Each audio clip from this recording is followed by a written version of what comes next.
I think that growing up in New York was definitely, a really big part of my life. I would never, well, never say never, but I would never want to leave New York. Being in the industry and not being in LA, I think helped because things are a little bit more grounded here in the city. I think just because there's so many different people here and there's so many different things going on, it's not all about making movies and making TV shows. So I've been immersed in a different amount of culture than I would be if I grew up maybe somewhere else.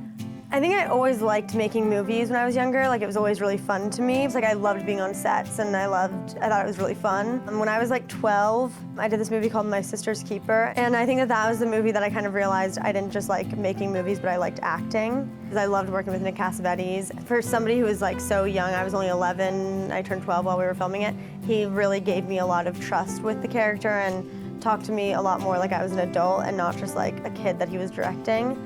Please welcome from Little Miss Sunshine, Oscar nominee Abigail Breslin. Well, when I got nominated for the Oscar, I was 10, but I don't think that it really sunk in until I was a little bit older.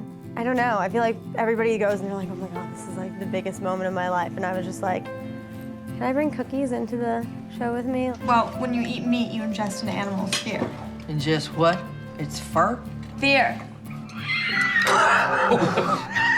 Definitely like working with Meryl Streep was like a huge thing for me.